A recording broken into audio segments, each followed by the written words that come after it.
feedback. We want to hear what you say. If you disagree, this is why we have this session. We want as much feedback as we can possibly get from you guys. Having said that, we have half an hour, so please can you have all questions and feedback to the end so that we can just get through it and take good notes from you guys. Okay, cool. So I'm going to give you a global overview of the global Gen Y generation. Okay, so globally, they're not looking to rebel. It's not like the 60s and 70s where people are fighting for gender rights, human rights, any of that. You know, it's not that they're not looking to rebel. Okay. They're not angry. If you think about Generation X and the kind of music that you would know if you came out of Generation X, they're not an angry group of people. They are, however, the most optimistic, confident, culturally accepting and ethically diverse group of youngsters that the world has ever seen. And they're the largest youth population the world has ever seen.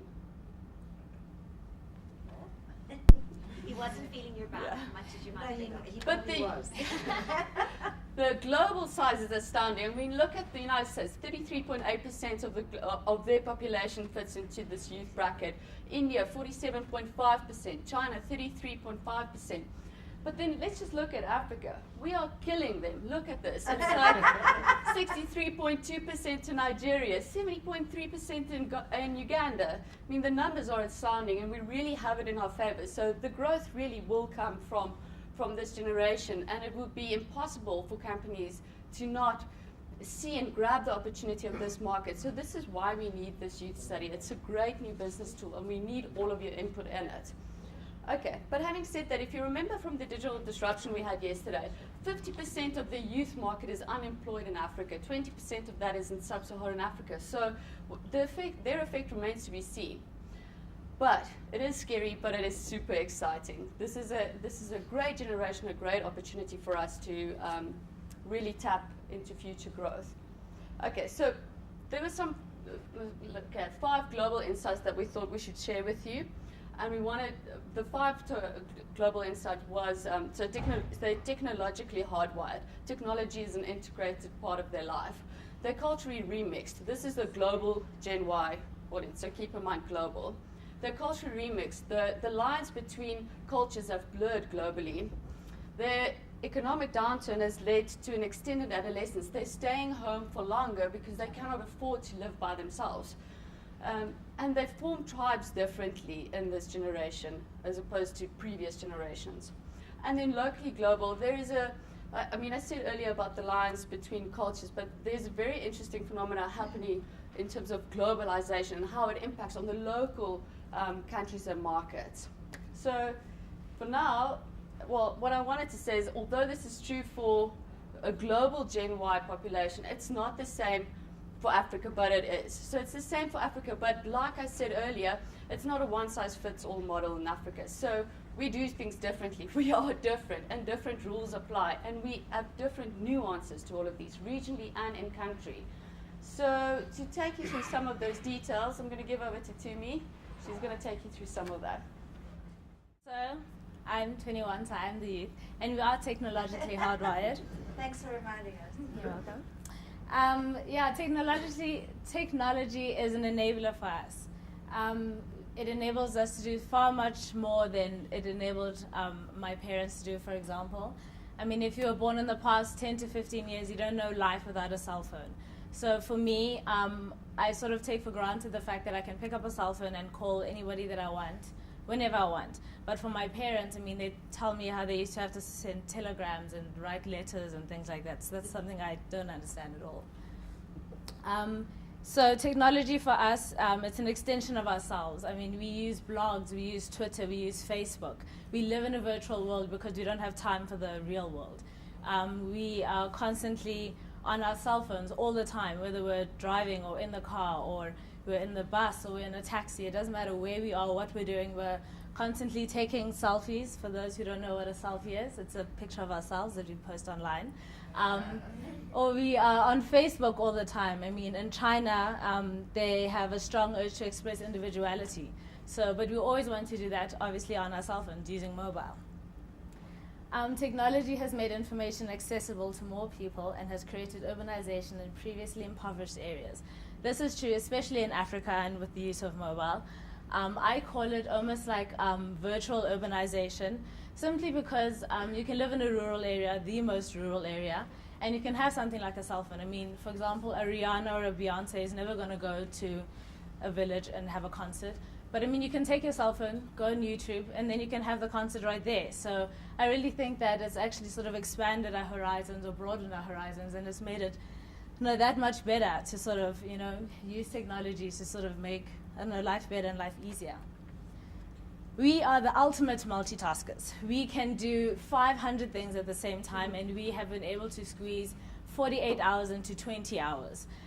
We have our laptops, we have our cell phones, we have our iPads, we have our iPods, we have everything open at the same time. We are eating, we are tweeting, we are blogging, we're doing it all, just because of technology, because of what it's allowed us to do, and that's great. So it's obviously become our greatest asset, our strongest asset. I have a sister who's 9 years old, and she doesn't play on the swings, she plays swings on an iPad. So it really will be our strongest asset, and I think it'll only take us that step further and make us that much greater. But obviously it's used differently in different parts of the world. Like Sonja said earlier, there are different nuances that you find in different regions.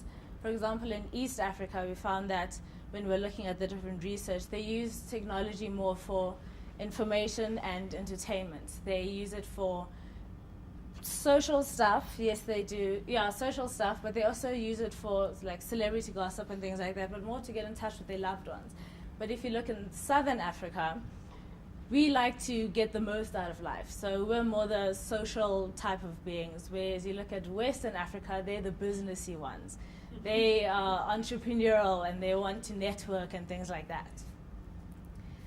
What if technological hardwiring shifts the power from elders to youth? I think that's possible. I think that, for example, for me, a classic example is how Barack Obama used a social platform to really drive his campaign. And everybody knows, yes, we can. So he used Facebook to drive his campaign and raise more money than we ever thought he could, and then he won. So I think it's definitely possible that we could shift the power from the elders to the youth. Culturally remix. Millennials are more tolerant / open-minded. I think we are. I think it obviously depends on what country you're looking at. Not everybody looks like this. But for example, in the UK and the US, yes, anything goes. But I think in more traditional societies, it's a little bit more rigid than it is out there. For example, in South Africa, yes, we're the first African country to allow same-sex marriages, but interracial marriages are becoming increasingly common. But some African countries are more on the let's do the intertribal type of thing more than the interracial kind of marriages. So it's slowly but surely coming together. But because we have started having access to technology and it's sort of opened up our minds and we're more culturally remixed, it doesn't mean that we don't take pride in our own culture. We definitely take pride in our own religion, in our own tribes and our own culture, but we just sort of find a way to amalgamate the two. So we embrace where we come from and we just mix it with the Western culture and we fuse the two to sort of make a super culture that works for us and that we use sort of to go forward and make us that much more confident. For example, in China, they're the generation who are creating a new modern China with a combination of Chinese and Western values. But the elders don't always agree with us. So their level of tolerance differs a bit. And I think it's also, again, in more traditional societies, and it's more because they're just a little bit more rigid. I know when we're looking at research that came from Eastern Africa again, they actually set up schools that are teaching the youth about their traditions because they feel like they're losing a bit of that with the adoption of more Western cultures and things like that. So, not everybody thinks that learning vernacular and being able to speak it is as important. But so I think that elders are a little bit more concerned that we're losing our traditions with the adoption of Western cultures. But that's not true for everybody. I know I have friends who are very traditional and they will not marry or date outside their tribes or race. But I think it depends. They look very happy together. So I think it depends on how open-minded you are, the different societies and all that kind of stuff. Extended adolescence. We are leaving home a little bit later, but But it's because of the economic downturn. It's not our fault. The economic crisis kind of hit us a little harder. So after we go to school, we go and educate ourselves very well, but we end up coming home because there aren't many jobs out there, honestly speaking, and we have to come home and, I don't know, stay with mom and dad a little longer than we had hoped to. But it's a little bit different globally than it is in Africa. Globally, parents are, both globally and locally, parents are very like, come sit on mom's lap, it's okay. But kids aren't trying to escape home as much globally. But locally, we're a little bit more independent. We're a little bit more entrepreneurial. We really want to spread our wings, fly, and really get out there and show the world what we have to offer. But unfortunately, we're being grounded, and we're leaving home a little bit later than we'd hoped to. And girls as well, especially, are leaving home only when they get married, which is very sad. So we stay home a little longer than we had hoped to, unfortunately. So people are getting a little bit worried that we're getting a little bit comfortable and complacent, and because we're not really taking a part in the economy, that maybe it's going to kill capitalism a little bit, which I hope it does not. But I don't think it will, personally. I'm going to hand over to Zama now, and she's the next speaker. Thank you. So, tribal differently. When you look at tribal differently, this one basically just talks about how Western tribes are more formed or structured by more superficial elements such as style. Whereas in Africa, we have a more purpose-driven, a more progress-driven reason to form or join part of a tribe. So basically, with that said, tribes form an essential part of life for millennials. This is basically where they learn their beliefs, their values, and how they can present themselves to the world. So they explore themselves in relation to others. So for example, in South Africa, social acceptance and innovation is vital for upholding the status of a tribe. And in Nigeria, tribes are formed around social classes, similar interests. So basically the goal is to improve social status and basically just create network opportunities. Globally, tribes are defined by a particular style, whereas in Africa, they belong to tribes with a particular purpose in mind. So once again, internationally, tribes are formed around style and fun and socializing, but only very few tribes are about networking. Whereas in Africa, they formed around sport groups, church groups, basically any tribe that will help fulfill a need. And that's why you'll often find that most tribes are centered around networking and creating opportunities. And we must be specific that these aren't just financial opportunities, but opportunities for progress in all areas of their lives. And globally, usually individuals that form part of a tribe are expected to have their own voice and to add something unique to the tribe. Whereas in Africa, it's slightly different. For Ghana, for example, social groups, although they're culturally diverse, they still have conformist values. And maybe that's because here in Africa, we're more community focused, whereas internationally, they're more focused on the individual. Locally global. So this one basically talks about how globalization has affected the West differently as to how it has affected Africa very differently. So although both are melting pots of culture, we found that in Africa, people have been able to maintain that distinct identity. So therefore, the global village means different things to different countries and different youths within those countries, depending on their geographical location. So you'll find that in America, for example, that is the land of opportunity, once again, a cultural melting pot. You find that the traditional idea of the American culture has changed from the mother in the 50s with the perfect hair who's holding a pie next to a white picket fence with her 2.4 kids. I've never understood that 2.4 statistic. I don't know how you can have 0.4% of a human being, but that's just me. Maybe I'm not getting it. So you often find that in America, that traditional dynamic is now changing to make way for other cultures to fit in, and you'll find that that has caused the lines to blur between what is traditionally American and what is global. Whereas you find that in Angola, for example, people are more in tune with what's happening in their direct environment, whereas what's happening around the world. So although African youth aren't in awe of Western culture, they are still influenced by certain Western countries. So you'll find that in West Africa, for example, the key influencing countries are the US and the UK, whereas in Southern Africa it's the USA, the UK, UAE, Canada, and Australia. What we found interesting, though, with this is that in Angola, the youth are still very much interested in Portugal as it's part of their heritage. So the youth are acutely aware of what's happening internationally, which sort of debunks the misconception that youth in Africa aren't familiar with what's happening around the world.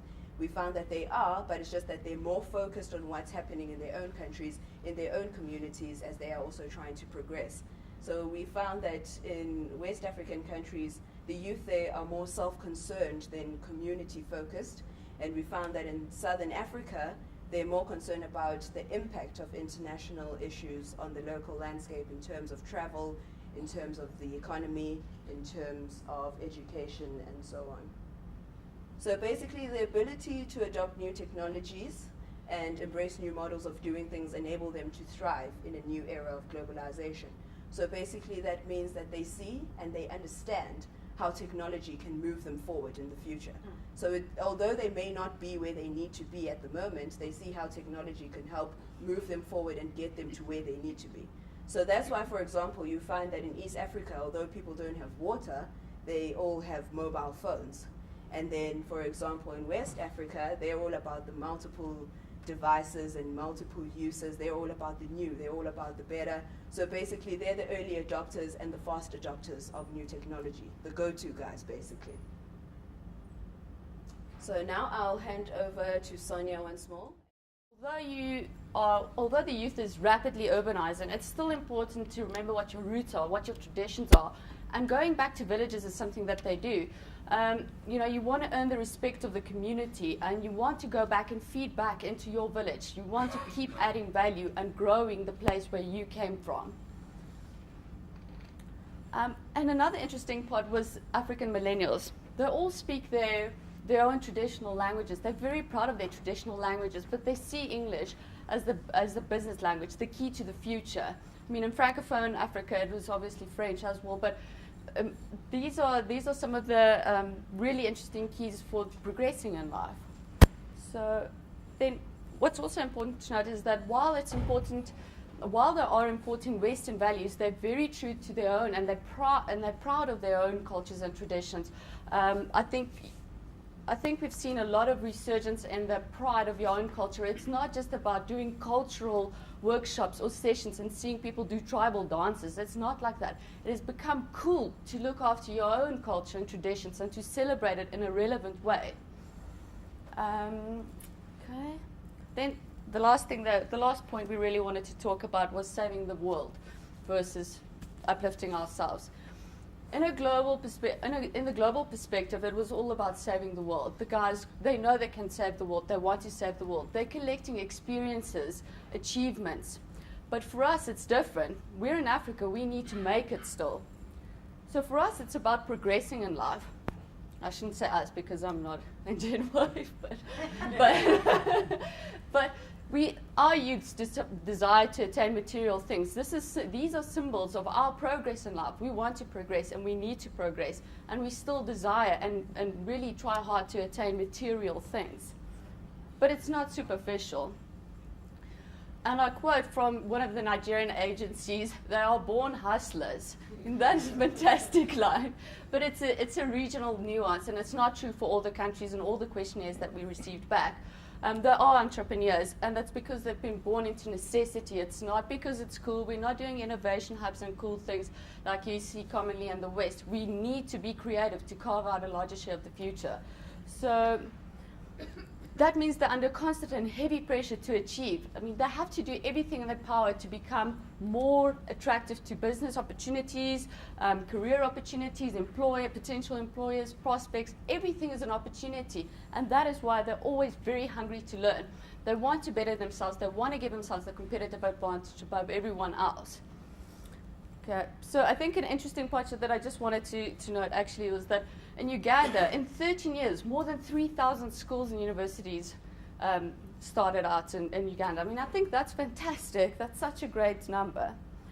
But it's important to note that they have a voice and they will make themselves heard. They are the change makers. They will change the future of Africa. So the message I want you, when we're done with this study, the message I want you to take to prospective clients is that Generation Y, that is where the growth is going to come from. Generation Y in Africa.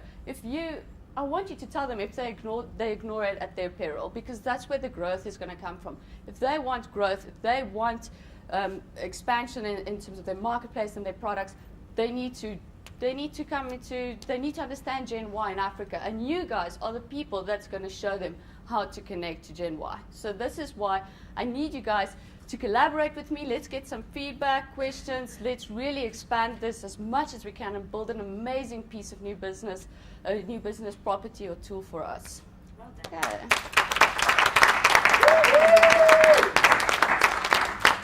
Yeah. Is there any questions for the guys? No? Well, this is the first of a piece. As they said, it's still very much work in progress, but I think you'll agree it's a great start. And certainly it's a big thank you to all of you for your input. And the girls will polish it up. And as I say, there'll be a series of them will come out that create opinion pieces for us to take to clients on a proactive basis. Okay, thanks guys. We will be harassing you for a lot more information, so prepare yourself emotionally for that. Well done.